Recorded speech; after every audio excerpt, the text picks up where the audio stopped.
Make sure you check out our sponsor over at 714 Tickets. They take pride in providing their customers with transparent pricing and excellent service. With 714 Tickets, you don't have to worry about hidden fees or surprises at checkout. The price you see is the price you pay.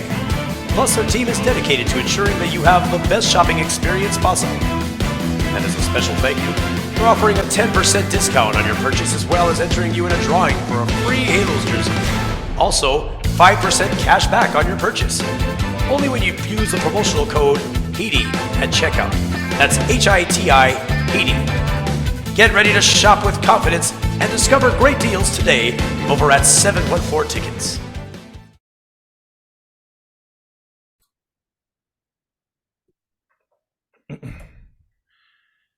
Hey, welcome into another episode of Halos in the Infield, the podcast with your host, Todd Fox, and the other host of the show.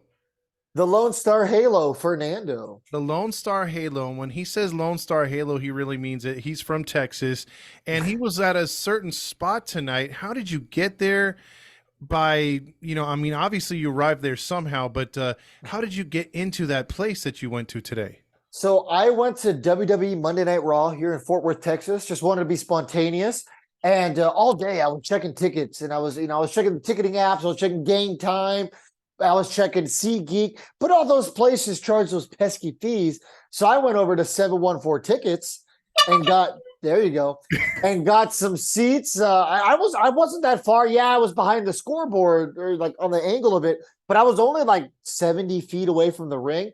The seats weren't that bad, and I used the code HITTY at checkout. This is my fourth time over the last 2-3 weeks using the HITTY code, so you can use it multiple times, people. That's right, because 714 Tickets get you 10% off of your purchases and 5% back for a future purchase and into a drawing for a free jersey, which we're going to start all over for the month of May, since we're going to announce the winner here for the month of April. So you saved big and you were able to go spontaneously because Todd can't wrestle. Todd can't wrestle. I don't know, man. I'd like to see you go up against like Brock Lesnar. How about that? I wish I would have kept the tape somehow that tape exists somewhere with one of my friends. I did some backyard wrestling back in the day, and yeah, dude, I got a ladder dropped on me too. Huh? Can you dig up this tape somewhere? I will, but I mean, you have to fix the color because it's 90s film, and also I'm as white as powder. So you'd have to wear sunglasses even viewing the tape. Oh, here comes Sheamus. I mean, Todd. Yeah. I don't know if you ever watched Sheamus wrestle. Oh, yeah, I have. Yeah, the human jar of mayonnaise. Exactly. I think that's what they called me, but I was trying to be Triple H, but they called me mayonnaise. So were you doing the whole, suck it gimmick? Oh yeah, I think my finishing move that I got to do once before I got the crap beat out of me was a pedigree, and then and then I got suplexed, I got pile drived, and then the ladder dropped on me, and then they pinned me. Dude, we need to find this tape. For the love of everything holy in this world, we need to find this tape. I will pay whatever amount of money. I'll ask. It's one of my friends in Ohio, so I have to track them down because they have all that stuff. Yeah, I will personally fly out to Ohio to get this tape. All right, we'll put it if we get our hands on this. We'll put it behind a paywall. Oh hell yeah! So people have to pay to watch on our Patreon that we've had dormant for like a year. We have a Patreon. So. Yeah, we actually owe the Patreon. We don't have anything in it. Yeah, exactly. All right, so with that being said, that's an advertisement, obviously, for 714 Tickets, but the podcast itself is getting going. And we have to recap the Milwaukee Brewers series, talk about some injuries, news, and notes, and then also talk about and preview the St. Louis Cardinals series coming up here before the homestand. So let's get started, shall we? We shall. So the Brewers in game one, who was the Brewers pitcher there? I forgot his name, but he was on a roll. Was that the Corbin Burns game? No, Corbin Burns was game two. Okay, so that was Saturday. Yeah. So game one, I forgot the starter's name. He's been around forever. 37-year-old left-hander. Wade Miley. Yeah, Wade Miley. So Wade Miley dueled off against Jeez, why am I blanking on our pitcher that day? Tyler Anderson? Yes, that's Tyler Anderson. Now, question to you. Were you impressed by Tyler Anderson's performance? Because by far, he looked pretty good. Yes, 6.2 innings pitched, 5 hits, 1 run. It was earned, 3 walks, 7 strikeouts, and he lowered his season ERA to 5.74. Just what we paid for, right? So what is it, 13.3 million a year? Yes. So he's only 5 runs over the average he had with the Dodgers right now, but still. Yeah, I mean, it was one of his better starts. I mean, we saw some decent spring training outings out of him, but I think in terms of regular season, this was probably the best. He got pretty deep in there. He didn't walk as many as he normally does. I mean, 3 walks is still a lot, but not nearly as bad as what we've seen from him. You know, he had some decent breaking stuff, and he only gave up 1 home run. That was the lone run, and I mean, you know, that happens, especially with the lefty. You know, if their velo is not up, which his velocity is not up, he's throwing in the 80s in some cases. Yeah. What I was impressed with him is Milwaukee had, for the most part in that game, a right-handed heavy lineup, and he did really good, with the exception to I think it was the Adames home run early. He was spot on, and he was jamming those hitters inside, and he was hitting his points. I think when he's able to hit the corners and stuff, he can be very effective. And like you said, he still had 3 walks, but I thought he hung in there really good. I was just disappointed with the hitting. You know, Miley gave the Angels a bunch of opportunities to, you know, he pitched good too. But yeah, they left a lot of guys on in that game. 16. Yeah. So old enough for the age of consent in some states. That's a sad fact. I think in Michigan, the age of consent's like 16. Wow. I think you can get married too at 15 or 16 in Virginia. So shout out Nats fan. There you go. But yeah, it was crazy. You know, my dad and I were watching the game, and it was frustrating. He kept saying this is what they're doing from last year. You know, they're leaving guys on base, leaving guys in scoring. What is it called? Leaving guys in scoring position. Yeah, it was really down, and then he's like, all he needs is one big hit, and they could just grab control of this game. Yeah, I mean, let's go through some of these numbers for this is all for left on base, folks. Okay. So Taylor Ward, 2, Trout, your boy, 3, Ohtani, 2, Rendon, 3, Renfroe, 3. So I mean, just look at the top 5 guys in the lineup there. Those are your guys who should be producing. None of them are producing in this situation. Drury, nobody. Urshela, nobody. Chad Wallach, 3, and that gives us 16, folks. Wow. What were the? I'm interested. What were the 5 through 9 as far as hits? Did they get many hits 5 through 9? Okay, so I'll start off with Ward, 0, Trout, 1, Ohtani, 1, Rendon, 1, Renfroe, 0, Drury, 1, Urshela, 3, and then Wallach, Dice, Neto, 0s. Okay. Goose eggs. Yeah, it was a big game for Urshela. Yeah, he had 3 big hits. I did know that there was a couple hits there that should have found the gaps or the ground. I think Trout was robbed of one. Center fielder made a nice play. Yep, the diving catch. Yeah, there was a couple nice gems in that game. One by Rendon as well. So you had some nice plays out there, and it just, I don't know, man. Just one more run would have did it. But the one run that did do it was in, I believe, the 8th or 7th inning. 7th inning, right? With for them, yes. Yeah, it was in the 8th inning, bottom of the 8th. Okay, bottom of the 8th. Now here's my question to you. I know you kind of brought this up on the post game, but to revisit it here, you were good with Loop in that situation going against the righties because they had like 4 straight righties, and then you had the lefty, which is the one that I think Tellez got the game-winning hit. But Tellez was hitting like 385 against lefties, 235 against righties. Yeah, I mean, honestly, I just think Loop got hung out to dry there. He was left in there a little too long. I don't even blame this on him.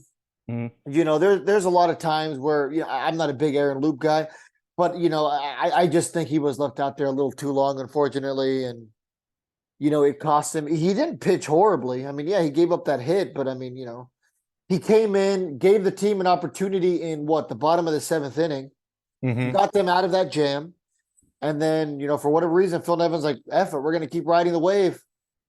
And do you agree with that? Like, is that something, because that's also been brought out on the show, is letting guys start an inning fresh instead of bringing them back out for a secondary inning. Just let them complete whatever they did, whether it's a third, 2/3 of the full inning. Do you agree with letting some guys go multiple or more than an inning? In some cases, yeah, but I just don't think this was one of those cases. And people are going to be like, well, of course you say that now because it costs us the game. But in the grand scheme of things, Loop isn't the kind of guy that goes out there and gives you multiple innings typically, at least not in an Angels uniform. That is true. That is I don't know what he was like with New York Mets or, I mean, the Padres when he was there. But yeah, here in Anaheim, he has not been a guy who's earned himself the opportunity to go out there multiple times. absolutely. So after that game, obviously the Angels lose 2-1. They're not able to muster anything, bring it into extra innings or whatever. But we get the news that Quijada goes down on the IL, and they bring up what's his name, Davinsky? Davetsky. Yeah.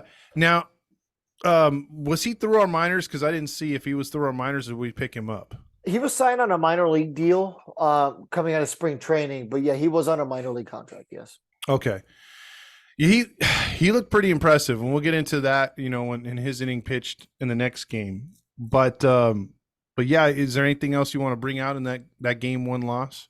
No, that's just one of those where you got to tip your cap to the Brewers. Honestly, I don't think it was a horrible series all around. Obviously, we're going to continue to get to that, but yeah, all you can do on that Friday game is just hey, tip your cap. They were the better team. I mean, it was a pitcher's duel. It was a good game. I don't think aside from maybe Phil Nevin leaving Aaron Loop in there too long, I don't think there was a lot of mistakes made that game. True.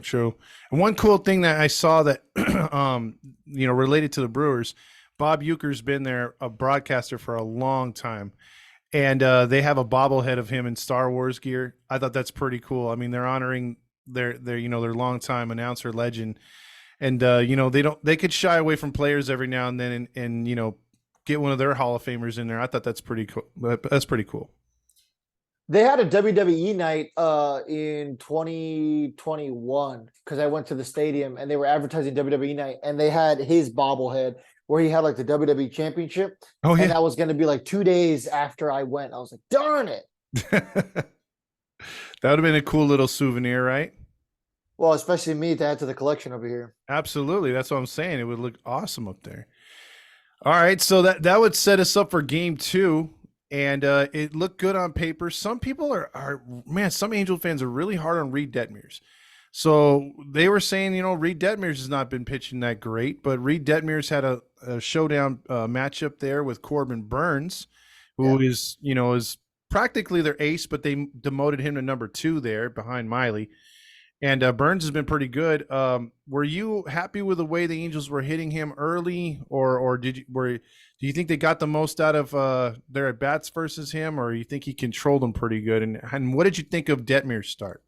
Well, I mean, Burns only gave up 1 earned run, so and only 5 hits. Mm-hmm. So they were creating a little bit of havoc and enough, right? But he only walked 1, so it wasn't like the Angels got on base plenty of times against.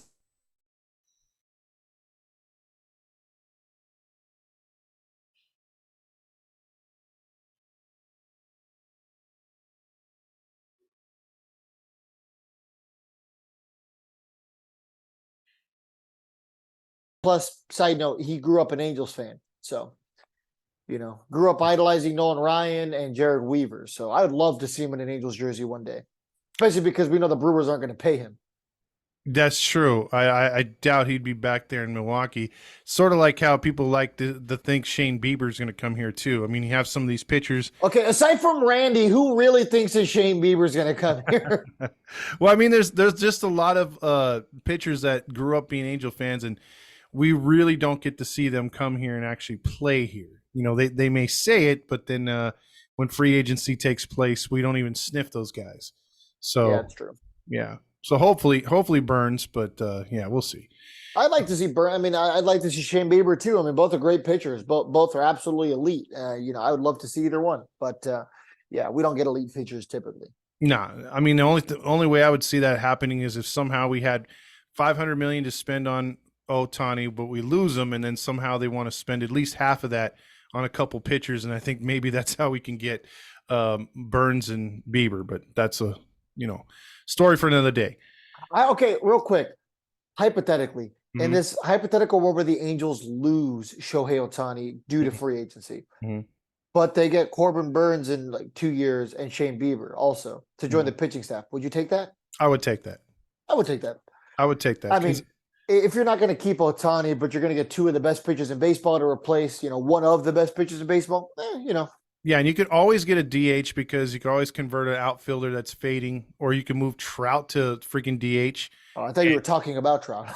No, just say, and then you could take a real outfield, get a young outfielder, speedy outfielder, play center. So there's ways you could do it. Yeah, we can get that guy. What's his name? He's on the Philly. Oh, Brandon Marsh. Yeah, that kid looked like he would be great in an Angels uniform, right? Yeah, probably not. We'd probably screw up his swing. Yeah, he'd get along with that Adele kid too much. Yeah, I know, right? Not okay. Maybe that's where Adele should go, is Philly. Maybe they could fix his swing over there. Oh God, could you imagine if he goes there and all of a sudden they're like the new Bash Brothers? I know, right? That would happen too. That would. They'd be like, Bryce Harper's got 2 Angels with him. Oh God, yeah. Could you imagine? And they also have Kyle Schwarber or whatever. Yeah, I mean, you'd have Bryce Harper in right, Adele in left, and freaking Marsh in center. Not quite the murderer's row that the Oakland A's currently have, but Oh yeah, close. yeah. But if Adele would turn into half of what they thought he would be, you imagine that with Turner, Schwarber, Real Muto. Jesus. Yeah, I forgot about Trey Turner and Real Muto. God, dude. How is that Phillies team like not in first place right now? Just they got off to a slow start. Their pitching hasn't performed, and they're barely getting Harper back. So Yeah, dude, when I was there, they got their cheeks clapped by the Colorado Rockies. yeah. They lost like 7-0 that game. I've never, all I ever hear is how like Philly fans are so energetic, bro. Those people were so boring. Well, maybe it's got to get closer to past football season or like the draft and everything. Maybe everyone was riled up for that. Yeah, or maybe East Coast sports fans don't care as much as they pretend they do. Ooh, them shots fired. Shots fired. So let's get back to the Brewers game here. Corbin Burns was on one. He was riding high. They had a lead. But Detmers ran into some issues. And here's what happened. And boy, oh boy, when it happened, you thought, man, this is make or break right here. And basically he would have gotten out of the inning with a double play with a hard ground ball, but just a bad hop off of Tony Two Bags' hip, and it went off his glove and into shallow left center to load him up. And then the very next play, it could have been yet again another double play, and it went the same bounce and hop off his hip and arm and glove into shallow left center. 2 runs scored, and then 2 more after that. And then Reed Detmer's numbers looked worse than they really were. Tony 2 errors. Yeah. Yeah. So Reed Detmer's final line for the game: 4.1 innings pitched, 4 hits, 7 runs. 4 of those were earned and 3 walks. Yeah. I mean, before that, what was your impression? Because did you see the entire start up until that point? I only watched the first inning or 2 of this game. I listened to a little bit, and then I got to watch the end of it. I think from the 7th inning on TV. But so I really didn't get to see Detmers' pitch. I just heard Terry Smith talk. Was this the Bobby Valentine game? Yes. Okay, yeah, that was interesting. Yeah, I mean, I'm still not too worried about Reed Detmers. I mean, being 0-2 with the 4.85 ERA is obviously not what we want out of him. But, once again, he didn't have a great first half last year. Mhm. Well, he struggled early, and then he got hot with the no-hitter there, cooled off again, worked on his mechanics, and then got better. So we'll see. I'm not too worried yet about Reed Detmers, though. That's good, because I don't want to be one of those pressing the panic button on anybody just yet. Although I've had a couple of players, that I've been, thinking about like that. And for the last week, speaking Taylor of Ward. one, yeah, Taylor Ward. Ward continued to struggle. I believe he had this game off. He pinch hit late in the game. But what happened was we've been No, trashing. he batted seventh. Oh, he batted 7th. That's right. He was moved to 7th. Neto led off. Correct. And I think Neto had 2 hits in that game too because of that. Correct. But that's right. He sat in game 3. Okay, so what happened was we've been on this page been not trashing, but just calling out, a duck for what it is. If it walks like a duck, looks like a duck, well, it's a duck. And Trout, if he's on his slump, we're gonna call him out just like any other player, and he just can't get it done with runners in scoring position. Now, granted, those runners weren't technically in scoring position, but at least they were on base. And he hit 2 big 2-run homers to pull the Angels within 2 runs. And then in the 9th inning, also got on base, if I'm not mistaken, along with Ohtani. And Ohtani had a couple hits, but they weren't able to cash him in. I think as Renfroe or I believe it was Rendon. Yeah, Rendon was the last out, and the Angels fall short 7-5. Thoughts on that ending and how it played out? 18 men left on base. 18 men. Old enough to go to prison, not juvie. So, yeah, Neto, 3 men left on base. Trout only 1, Ohtani 3, Rendon 3, Renfroe 4, Drury 2, Ward 2. That was one of the things I was going to tell you about. Renfroe's homecoming, obviously, from Milwaukee. Wasn't there. Very uneventful. Yeah, he did not do much at all in this series. Very disappointed right there. Drury, as hot as he was in the homestand, cooled off big time in this series. Uh-huh. And they really didn't get much out of the catching position. Either catcher didn't do much. So those were 3 big positions that didn't pump in anything. But at least Trout got going, and we thought, okay, maybe he'll finish out this series very strong. But 2 big home runs in there, 2 majestic shots, and that was very good to see. As much as we've been called haters on this page, how they go is how we're going to be able to get to the postseason, him and Ohtani. So it was good to see that they're climbing out of it a bit, but Angels falling short. And the thought I was going to ask you too, thoughts on Matty V calling games, man. Are you over that experiment, or do you still like him calling the games for us? You got to remember that I'm going to be a little biased in that department. Growing up in San Diego, we only got Padres games. So, my dad being a Padres fan, going down to the living room, because that was back in the day when, you only had one TV down in the living room. Yeah. My dad would be watching Padres games. So Matty V is a soothing voice to me. That's a voice I grew up. That's my Vince Scully, if you will. Okay. So, yeah, I love Matty V. That was the voice of my childhood. So yeah, I like Matty V. Unfortunately, when he calls games, it's an automatic L. You know what else is an automatic L? Whenever we reach out to him on Instagram, automatic L. Yeah. Can you preview the way? Who doesn't know what I'm talking about? We routinely, I reach out to a lot of people on Instagram to try to get them on for an interview, and Matty V every single time will respond. He never doesn't respond, but every time he responds, he like tiptoes his way around like somebody trying to avoid the IRS. It's like, hey, do you want to come on our show? Hey, have you guys ever been to Denny's? And what? What? Those grand slams are great. Yeah, it's like always something completely unrelated. Todd and I laugh about it all the time. Seriously, out of left field every time. Hey, have you guys watched the new Mario movie? It's like, brother, I asked you if you wanted to come on the show. Every time. Yeah, he will shy away from that question no matter what. Yeah, Cameron maybe knows the same thing to us, for the record. Responds every time and always with a completely wrong answer. Have you guys been to Roscoe's? Which, by the way, I did ask him to go with me to Roscoe's Chicken and Waffles one time. He said yes, but he wasn't there. Well, it would be great is if asking one of these athletes one time, hey, man, so can we meet up with you at the stadium because we'll be in town? And then them say, well, the 5-day forecast shows rain on Wednesday, Thursday, and Friday, but sunny and partly cloudy on Saturday and Sunday. That's a conversation you'd have with Trout for sure. Yeah, absolutely. He does love the weather. Well, talking about that, Trout was obviously, one of the players of the game. Corbin Burns, though, had a good start. Like you said, 6 innings, got the dub. But very disappointing that the Angels could not take one of those 2 games. So that led us into the game where, of course, we're wrong because Suarez is starting. And even I had lost all faith, and I was already chalking that one up as an L, especially on a getaway day, early on a Sunday. I'm like, nah, dude, there's no way that they're going to play good. They're probably going to rest the starters because Rendon sat out. And I was like, man, they're just not going to get nothing going. But lo and behold, we were wrong. Yeah. Yeah. I mean, I thought we were going to get cooked this game. We had Suarez. We had Rendon out, like you said.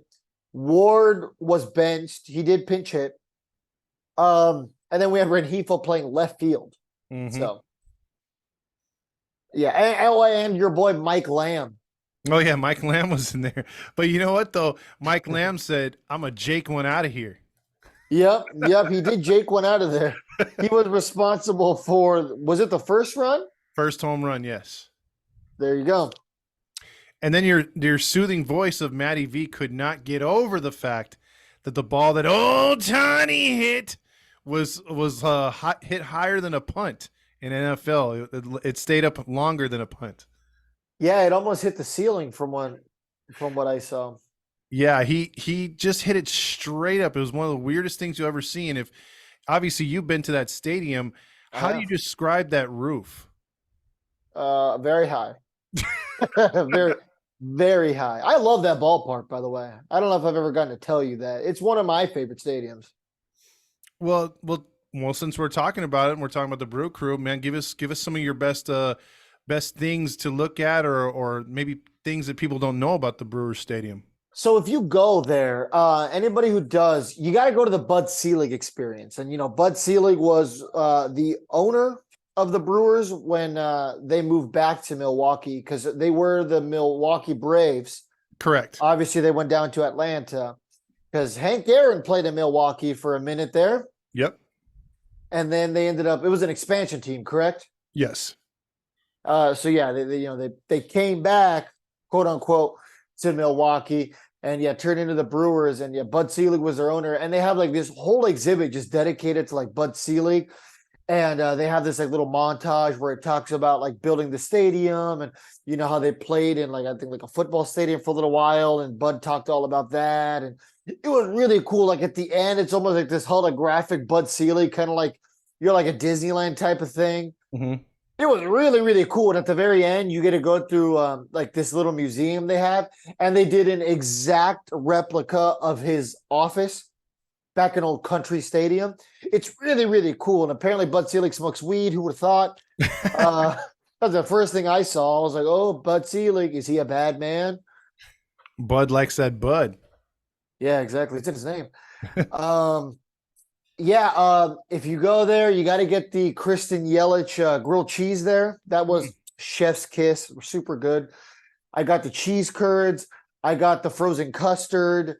Oh, man. You went all out because that's why I heard, man, the cheese out there is outrageously good. So how was it? Do you rank it up there? Because you're a foodie, man. When you go on the road, you try a little of everything. Up there, yeah. I mean, you guys know I travel a lot for work. When your boy travels, I get $60 a day for food. Mm-hmm. So since I was there on the day of a business trip, I used my entire per diem that day at the stadium. So I typically will if I'm going to go to a stadium, that way I can kind of dabble, try all the foods. Like you said, I'm a foodie, Today on Monday Night Raw, because it's my money. No, I'm not going to. What? I'm not going to spend that money for a gross chicken sandwich. Yeah, exactly. You can get one of those at Jack in the Box or outside. Coincidentally, I did have Jack in the Box chicken sandwich today for lunch. See? That's my first time trying that, by the way. Really? It's actually not that. Well, no, it's actually not good. I'm not a big chicken. It doesn't have the flavor, James. But that's fair. But I was gonna tell you though, tell me you tried at least a brat or something out there, because they're heavy on their meat out there, their sausages and stuff like that. I didn't try a brat there because I opted to try the cheese curd, the frozen custard instead. Yeah. Okay. I've had a lot of good bratwursts in my life. I understand that region is known for bratwurst. But remember, when I was at Wrigley last Sunday, I showed you the video of the bratwurst mixed with the hamburger. That was crazy. Crazy. If you haven't checked they're out wild that for that one. Yeah. They're wild for that one. That one's pretty crazy. I've never seen anything like it, dude. I had literally thought he got a patty from somewhere and just put it in the middle of that brat. I was Yeah. like, what the hell, dude? Yeah, you might want to shield your kid's ears if you're in the car with them. Yeah, because that was fucked. Yeah. I remember seeing the menu and I'm like, there's no way I read that correctly. And then I ordered it and it came out and I was like, nope, that is definitely a hamburger patty inside of a bratwurst. And I'll tell you what, man, it was delicious. And if loving that's wrong, I don't want to be right. There you go. See, that reminds me of the time I went to the carnival and I saw the what is it, deep fried Twinkie. I'm all, no, that's not real. And I tried them all. Holy crap, this is good. You know? Have you ever tried deep fried butter though?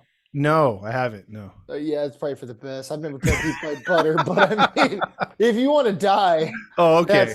yeah, that's pass. got to be it. Oh, and one other thing about Brewers Stadium I wanted to ask you about. Okay. How cool was the sausage race? It was awesome. It was awesome. And what's even cooler was it was like the bottom of the 8th inning, and I hadn't seen a home run. And I was adamant. I was like, bro, I'm not leaving until I see Bernie Brewer, or whatever his name is, slide down the slide. And bases were loaded. They're playing the White Sox, and Rowdy Tellez hit a grand slam. Oh, And it was epic. Seeing the Brewer go down the slide. no, what does he do when he gets to the bottom? Because I remember at I County think he just Stadium. kind of goes like, Oh, see, because at County Stadium, I remember he would slide down into that beer jug, and then he would just pop up in all these balloons and start throwing them in the air. yeah, there's definitely no beer jug this time. That sucks.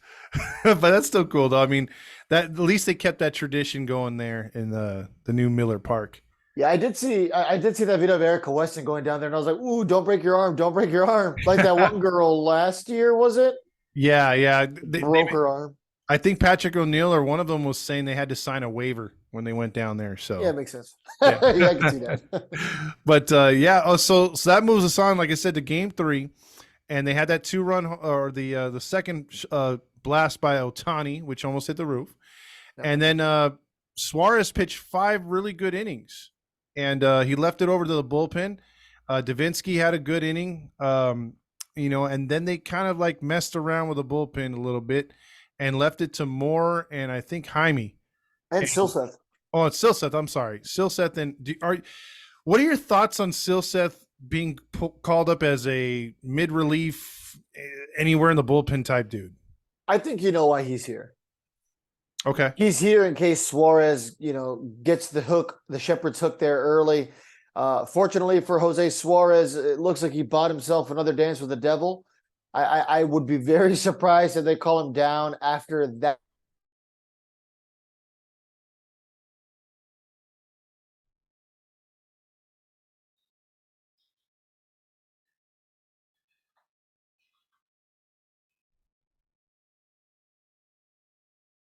To perform, because there was somebody breathing down your neck ready to take your spot if you didn't perform. I mean, I was the guy during the Pets Rule show who would throw the frisbees with the dog. And if you had a bad show, the guy behind you or the girl behind you is ready to take your spot. Jose Suarez was the one throwing the frisbees. And luckily he had a good show because, man, oh man, his ERA is still 7.89 after 5 innings of no runs. So Yeah. that showed you how hyperinflated that ERA was. I think it was higher than Snoop Dogg. But all in all, I mean, after that, I mean, they calmed the Brewers down. The pitching was doing pretty good. The Angels did just enough. Got an add-on run by Renifo there, I believe, in the 7th to make it 3-0. And then they cruised, and Estevez came in there, and in a sellout crowd on a Sunday, the Angels got a nice little 3-0 shutout. Yeah. I mean, good pitching all around, good situational hitting. They got the job done. Wasn't too flashy. I mean, your boy Lamb was the only one who got a home run, correct? Oh, no, Tony. Oh, no, Tony. Yeah, you're right. So there you go. I mean, that was it. Yeah. You got to tip your cap to the not only Jose Suarez having a good game, but the bullpen having a great game. And, that was the only game they managed to win. But I will say overall, a competitive series, proved that they could at least hang with the good team. They did not get their cheeks clapped. They did not get embarrassed. There really wasn't even that many mistakes if you take away Rendon's 2 errors. Yeah, I mean, you never know. Those 2 errors, hindsight being what it is, maybe Trout's second home runs are game winner. You know what I mean? Because that essentially put 4 more runs on the board for the Brewers. Is But Trout? Are you saying that Trout could have come up clutch? he could have come up clutch. You never know. I guess we'll never know unless he actually does it. So, what I want to ask you, though, as we finish up here and before we get into the month of May and we talk about the Cardinals, um, your thoughts, because I don't quite remember what we predicted them to finish as or record wise. I know we made predictions at the end of April, but what do you think the Angels? Do you think they reached your expectations, finishing 15-14, or are you a little disappointed? I mean, that's about on. I mean, I don't remember what I said, and somebody's gonna go back there and clown me for not remembering because I'm gonna be like, oh, my Halo honk probably showed, and I was probably completely off. But realistically, I mean, they had a winning month of April. This is a team that normally sucks in the month of April, and they have for the bulk of their history. So, I mean, I think you have to take 15-14. Would 18 wins have been great? Sure. And the crazy thing is, realistically, man, the Angels should have won a lot more games. They had a lot of games blown late because of the bullpen. They had a lot of games blown because, of some bad calls by Nevin. But realistically, we should be talking about a team that is closer to 20 wins. Yeah, I agree. I'm a little disappointed because at worst, I would have felt the Angels would have been in first place right now with at least 3 more wins, sitting there, like you said, at 18 or 19-12 or 9 or 18 and 11 or something like that. But right now, as the standings look, the Rangers are 17-11, a game and a half up on the Astros. Astros are 16-13. Angels are 15-14, 2.5 back, and the Mariners 12-16, 5 out, and the Athletics don't matter. Yeah, dude, the Rangers fans are over here yelling, "Stop the count!"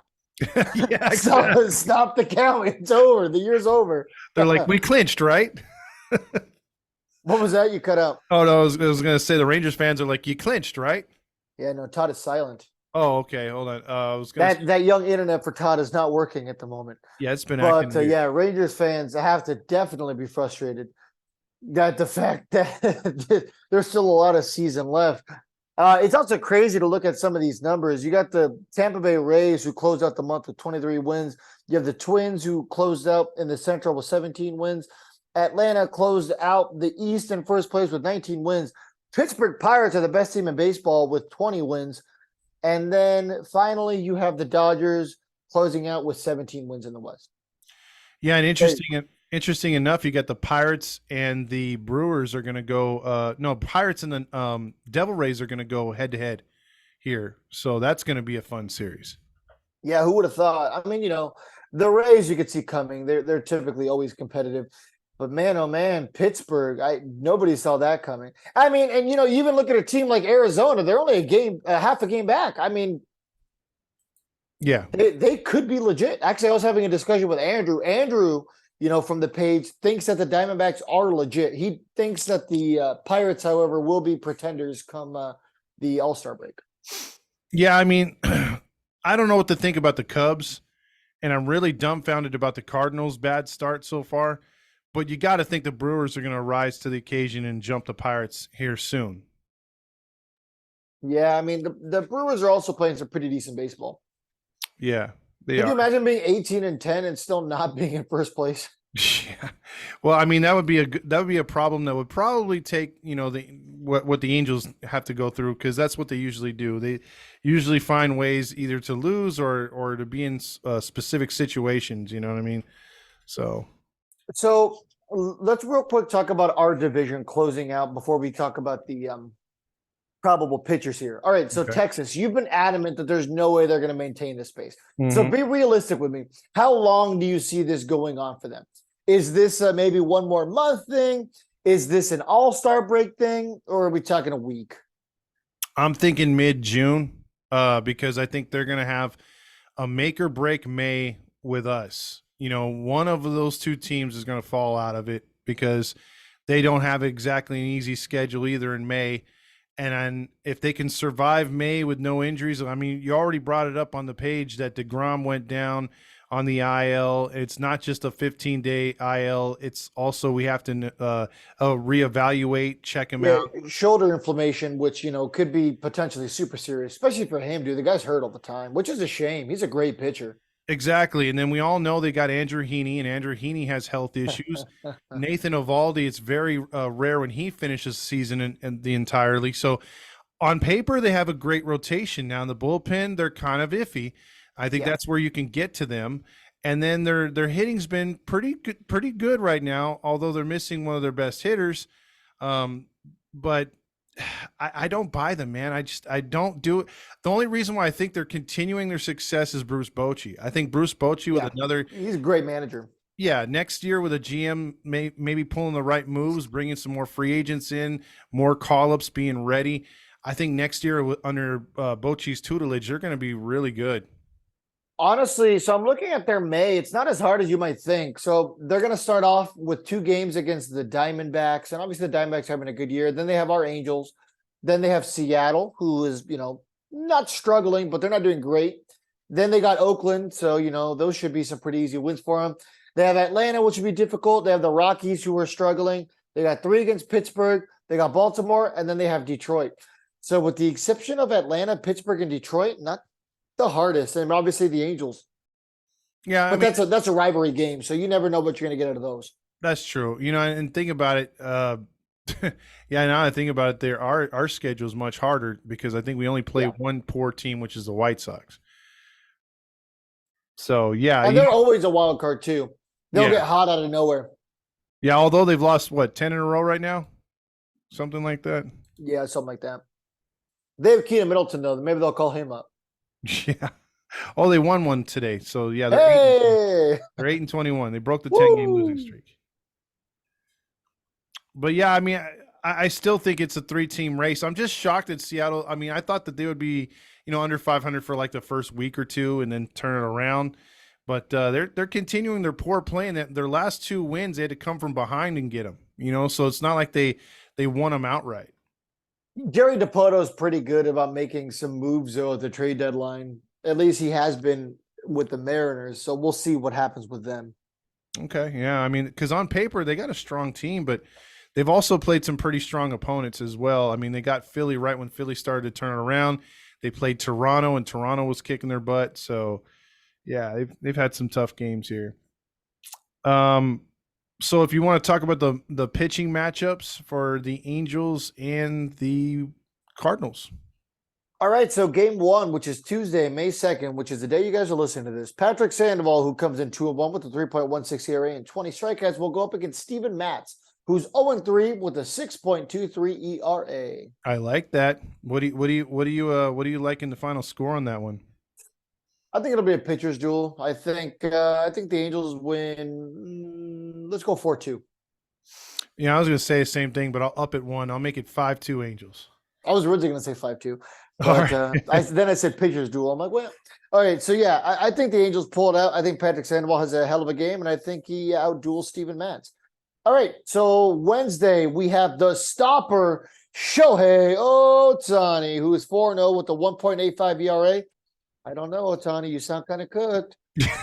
I say that jokingly because obviously his last start wasn't too great for that one, 5th inning? Yes.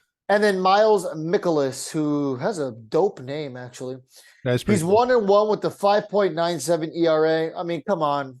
I think Shohei Ohtani, clowns these guys. I agree. I think the Angels, this might be one of those where it's like a 7-0 game. So I like the Angels in this one. Yeah, I think Ohtani goes deep. I think he gets through at least 7, and I think he gets a quality start. I think he'll give up about a run or 2, but won't be anything crazy. Okay. The Cardinals will be overmatched. It might just be like one of those home runs, a carries kind of thing. Okay. All right. And, that's what I'm predicting 2 out of 3. So that means that Griffin Canning is going to lead us to a loss, unfortunately. Griffin does come in 1-0 with the 4.11 ERA, and he will go up against Jack Flaherty, who's 2-3 with 3.94 ERA. Yeah, for some reason, I'm getting a bad vibe on this one as well. I am going to go with a Rally Chris special, and I think Flaherty doesn't get the win, but I think he pitches good enough to keep it tied, or the Angels kind of like or Canning gives it up, and it goes to a bullpen game, and the Cardinals hold on to this one 6-4. Well, Todd, I'm going to go ahead and predict that the Angels win 2 out of 3, and that's Lodge's Locks, sponsored by the Winery Restaurant and Wine Bar. What is your restaurant so fancy they won't even let me in? what kind of car does your wife drive, Raj? My Mazda CX-9. Oh, God. Do you think he actually drives a Mazda? No, he still rides his bike to the stadium. Hey, at least he doesn't skip leg day. Yeah. By the way, what does Christopher Russo have to say about this series? Good afternoon, everybody. Shohei Ohtani is not a good player. Oh, wow. Mad Dog, you idiot. That's a hot take right there. That's why nobody listens to you or whatever that other girl's name is. You got to show more thumbs and fingers and stuff. Yeah. He's like always like trying to rip out his thumb while he's talking. I'm like, oh my gosh. One of these times he's going to do that. Watch. To be freaking sick. Could you imagine? He's like, Shohei Ohtani's not a good pitcher. And his like thumb just comes off. There's blood gushing everywhere. They just bring like a napkin. You're fine. Nobody likes you anyway. You're good to go. Man, okay, so we predict 2 out of 3. We're both on the same page right there. Mm-hmm. And then let's see, we come home and we'll I guess after this series we'll talk about I don't know who's gonna be on the show next, but we'll talk about the Houston Astros and Texas Rangers, or Texas Rangers and Houston Astros coming to the Big A up next, and the Texas two-step. Yeah, man, that's a pretty good series right there. I mean, because with this unbalanced schedule, even myself, I'm focusing on. I was like, oh, we got Oakland again. I'm used to seeing them every month, and we don't see Oakland until September, like you said. And this is our first crack at Texas and Houston so far. So pretty interesting. Yeah, we haven't really gotten to have the full enjoyment yet of watching like the us play some of the different teams. The Brewers, the Cardinals is kind of our first taste of it, but man, I'm really looking forward to seeing the Cubs and the Diamondbacks and just some of these really weird teams that we're not used to seeing often.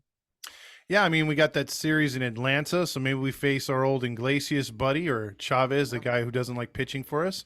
And, we got the Mets, we're going to see the Marlins. Are we going to Citi Field? That's a good question. I know we're going to Atlanta. I know they're not coming here. I don't know if they're. That's a 10-hour drive. I'm like. Well, it might be because wasn't the last time we played the Mets, it was here, right? It was last year, right? That sounds right, yeah. Yeah, so I think we go there this time. Oh, maybe. There you go. I'm on a New York trip.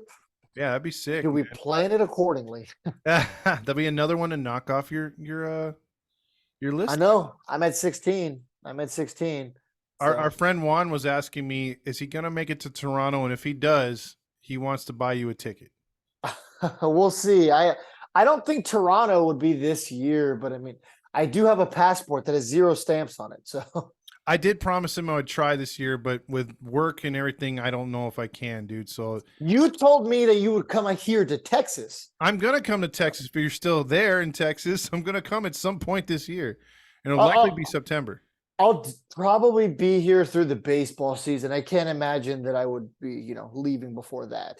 Okay, well, I'm just saying, if you're still there, I'm gonna make it down for at least one game in Texas because I know they at least play in September. So they do, yeah, June and September. I don't think I'm going to be in town for the June game because remember we had the tailgate at the very beginning of July. So because of that, I might have to miss the Texas Angel series here in June, but I'd rather be there for the tailgate. So gotcha. And at the end of May to see all of you guys there at the Big A on May 28th. The Marlins game, right? Yep, the Marlins game. Yeah, okay. That'd be cool. That'd be 2 years in a row we had the Marlins here. So that's pretty sick. Yeah, exactly what everybody wanted to see. Yeah.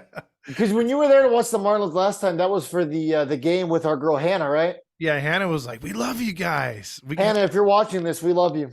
Exactly. Thanks for keeping it honest with us and keeping a G when you said that if we needed anything to let you know. Yeah. Yeah, I mean, you totally covered that and then some. So Thank you. we really Thank you. appreciate it. Appreciate it. Good vibes only. Only good vibes. Yeah, right. All right. Well, is there any final thoughts on this one before we wrap it up here? Nope, 2 out of 3, and I take back my Todd can't wrestle. I unclap because apparently you can wrestle, and there's a video of this somewhere. So we're gonna get that video, Halo fam. I gotta get it because I mean there was some pretty cool stuff on there. Because there's another video where we set out these mattresses, and just to get into it, I did this one move where I took his brother. One of his brothers had long hair. We had people watching like on against the wall, and there was a table that was sitting up against the garage, and he did it perfect. I mean, it was like one of the most perfect like fake injuries because like I threw his head into the table and he kicked it with the bottom of his foot and you couldn't see it with a camera, so it sounded like his forehead went like off the board, and then he turned around and I like fake kicked him in the stomach, but I gave him the old like light shoe. He bent down and I jackknifed him. I gave him a jackknife power bomb onto the mattress. But again, whenever I got momentum doing one of these wrestling matches, I always got hit from behind. So I got hit from behind and then double teamed. And were you the heel? I was one of the heels, yeah. Oh, okay, fair enough. What was your name? Sabotage. Yeah. God, that is an indie wrestler name. Super indie. Was there a champ? Not really. But we had a guy named Destroyer. He was like 6'5". He was a big dude that would like do double team moves, and like he actually would do the whole fireman's carry and stuff like that. So okay, I think it'd be sick if we had like a Hitty world title and we gave it to like a fan or something every month. They had to like give it back, and we had to like give it to somebody. Not like in a wrestling match, but like I think that'd be sick. You're the fan of the month. Can we get it back now? You've been a fan already for a month and a half. Yeah, right. Chris only gets it up for 2/3 of a month. There you go. Then we sanitize the crap out of it. Oh, shots fired. Well, monkeys carry all kinds of parasites, so just saying. It's true. That's true. Sorry, Chris. You signed up to be a monkey. Yeah, we love you, Chris. We love you. Nobody forced you to be a monkey. All right, so for Todd, Fox, and Fernando, the Lone Star Halo. we shall see you next time. Adios.